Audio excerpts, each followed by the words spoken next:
version très Pertuis-City.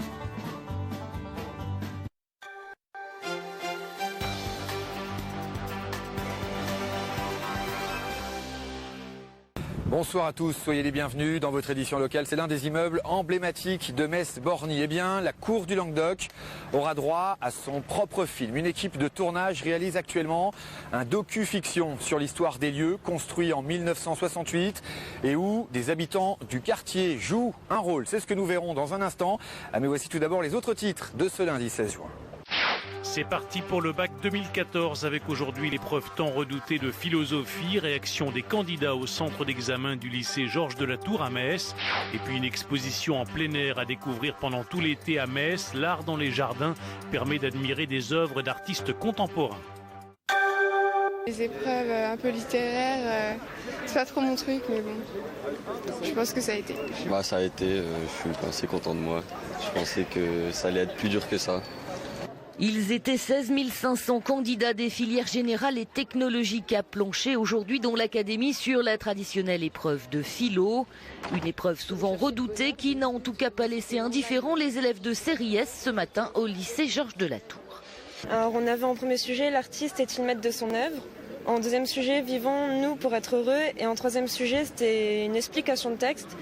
Et c'était de Descartes les règles pour la direction de l'esprit. J'ai pris Vivons-nous pour être heureux. Pourquoi ?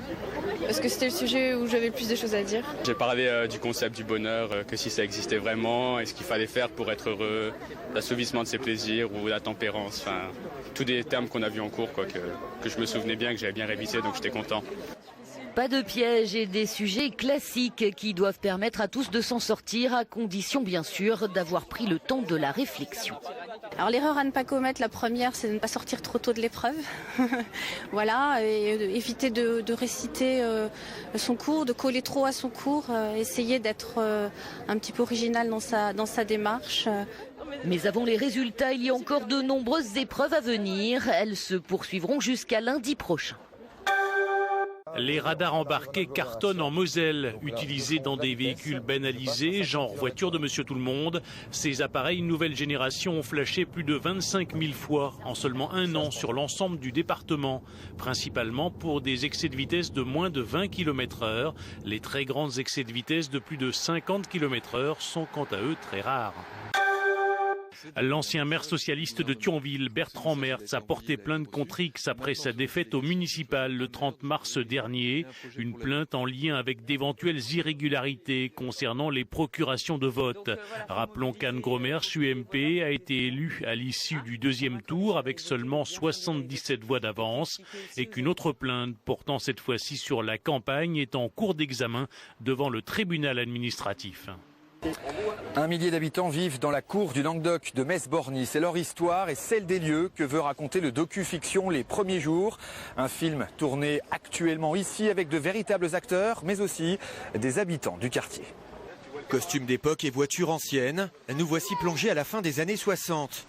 Ce docu-fiction d'une quarantaine de minutes va retracer l'histoire du quartier de Metz-Borny et notamment de la cour du Languedoc.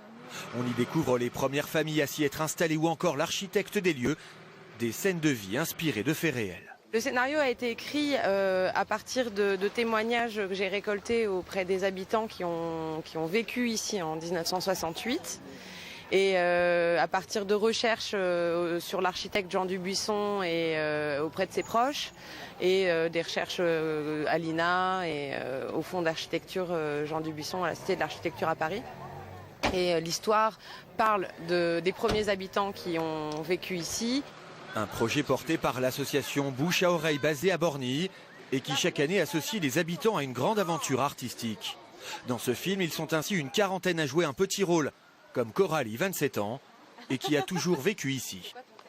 On veut toujours savoir d'où on vient, donc c'est bien. Au moins les enfants, comme ça ils savent ce qui s'est passé avant, ils connaissent l'histoire de Borny. Le tournage doit durer une semaine. Le film intitulé Les Premiers Jours sera projeté le 13 septembre prochain dans la cour du Languedoc. Quel maillot du FC Metz préférez-vous, celui de gauche ou celui de droite? Les supporters des Grenats peuvent voter sur le site internet du club jusqu'à mercredi 18h. Pour l'instant, le FC Metz a vendu 3 espaces publicitaires présents sur les équipements des joueurs. Il peut encore en commercialiser 2. À bon entendeur, salut. La 5e édition de l'Art dans les Jardins vient de débuter. Des œuvres d'artistes contemporains sont actuellement exposées dans différents lieux de promenade à Metz. Une expo en plein air à découvrir tout l'été. Reportage Fabrice Rosassi et Alain Blanquet. Moi, je vois un monsieur qui fait de la gym devant. Des barbelés, un soldat qui se fait descendre. Je sais pas, moi ça me fait penser un peu aux cellules qu'il y a dans notre corps, les globules rouges, les globules blancs, des trucs comme ça, je sais pas. À chacun son commentaire, à chacun son interprétation. Pour sa 5e édition, l'Art dans les Jardins a investi Metz et ses lieux de promenade. Des structures flexibles d'Édith Meunier qui jouent avec la lumière et le vent, aux sculptures modulaires des Simonet qui font penser à des jeux d'enfants. Cette rencontre inédite entre les créations de la nature et celles de l'artiste ne laisse personne indifférent. J'aime bien le mélange des deux justement, avoir un jardin qui est assez traditionnel et avoir de l'art abstrait dedans.